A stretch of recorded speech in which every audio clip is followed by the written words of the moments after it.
I am the Pantheon. I have stood in the heart of Rome for nearly 2,000 years, watching as emperors, popes, artists, and clueless tourists have passed beneath my dome. Oh, the things I could tell you if only stone could speak, though, lucky for you, today it can. Let me start at the beginning, with a man named Marcus Agrippa. Agrippa, a fine Roman, trusted general of Augustus, and the man who built the first version of me back in 27 BC. I was supposed to be a temple to all gods, Jupiter, Mars, Venus, you name it. It was a grand idea, but like many grand ideas in Rome, it didn't last. Fire, you see, had other plans. Not once, but twice. I was reduced to rubble by flames. The first time in 80 AD, Emperor Domitian had me rebuilt, but Rome had a bad habit of catching fire, something about wooden buildings, open flames, and a general disregard for fire safety. By the time Hadrian took the throne in the early 2nd century, I was little more than a pile of smoldering memories. But Hadrian, now there was a man with vision. He didn't just rebuild me, he reimagined me. Gone was Agrippa's old rectangular design. Instead, Hadrian's architects gave me the massive dome you see today. Perfectly symmetrical, an architectural marvel, and a source of great confusion for pigeons. He even had the audacity to credit Agrippa on my facade, as if to say, "Oh, don't mind me, I just built one of the greatest structures in history, but let's pretend it was that other guy." And so, I became the Pantheon you know today, grand, enduring, and the most stylish umbrella Rome has ever seen. Yes, I have an oculus, a great open hole in my ceiling. People stare up and wonder, marveling at how rain falls right into the middle of my floor. No, there isn't a secret drain that magically makes it disappear. Yes, the floor is slightly sloped, so the water runs off. No, I wasn't designed as a massive bird bath. Honestly, the number of times I've had to listen to people speculate about my oculus, you'd think they'd never seen a hole in a roof before. But in my early years, I had more pressing concerns than confused tourists. Rome was still at its peak, filled with senators, gladiators, and orators who loved the sound of their own voices. Emperors would stroll past my columns, declaring themselves gods while their subjects politely pretended to believe them. I hosted sacrifices, processions, and ceremonies so elaborate they made modern weddings look like simple affairs.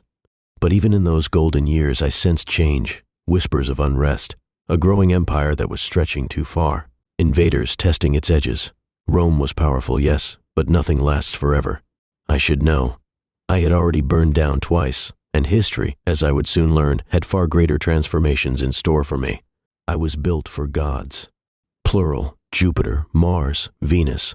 Every Roman deity had a stake in me. I had priests in flowing robes, sacred fires burning, and sacrifices made in my name. Then, one day, all of that stopped.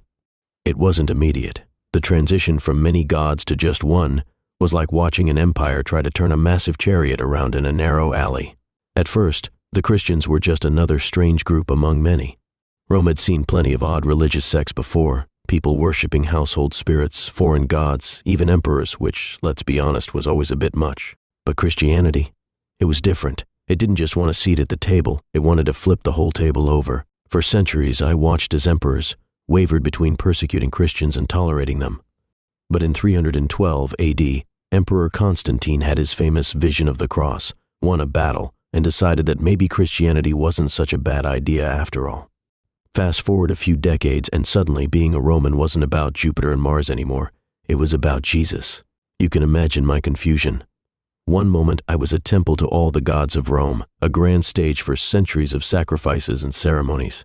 The next I was a relic of an old world, forgotten, unused, standing in the city like a retired gladiator, impressive but no longer relevant. Then came 609 AD, and everything changed.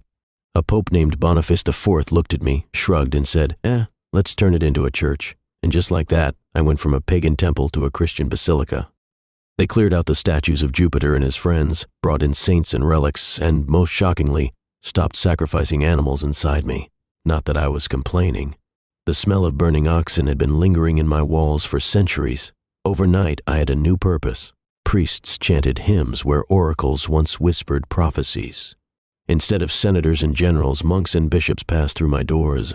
The great marble floors that had once been trod by men in togas were now worn down by kneeling worshippers. Of course, Christianity's rise wasn't exactly peaceful. I saw barbarian invasions, church schisms, and the occasional riot. Humans really do love a good riot. But through it all, I endured. Other Roman buildings crumbled, their stones scavenged to build new things, but not me. I remained standing, untouched, as if even time itself was too impressed to knock me down. I had been many things, a temple, a ruin, a church, and yet something told me my journey was far from over, because Rome had a way of reinventing itself. And so did I. By the time the Renaissance rolled around, I had seen it all: emperors, barbarians, popes, invaders, priests, pilgrims, and more pigeons than I care to count.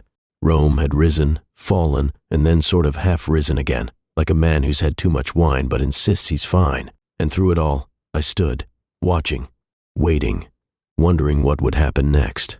Then, sometime in the 1400s, humans decided to remember how to build things properly again. Suddenly, artists, architects, and thinkers were flocking to me. They studied my dome, measured my columns, traced my proportions onto parchment. They marveled at my perfect symmetry, my engineering, my grandeur. It was quite flattering, really. After centuries of being ignored, I was the hottest thing in town again.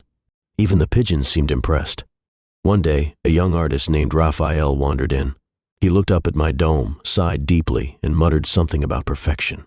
I must have made quite an impression, because when he died in 1520, he insisted on being buried inside me. Inside me.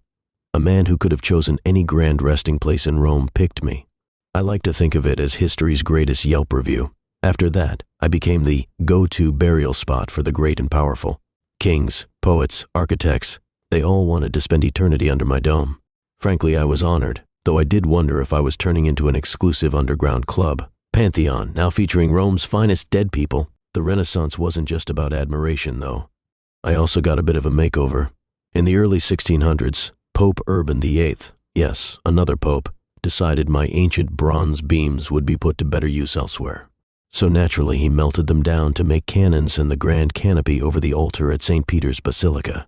Because nothing says spiritual devotion like repurposing 2,000-year-old metal for a better weapons program. Still, I survived.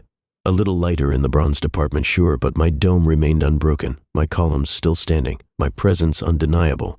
The Renaissance artists may have drawn inspiration from me, but I knew the truth. They weren't shaping me.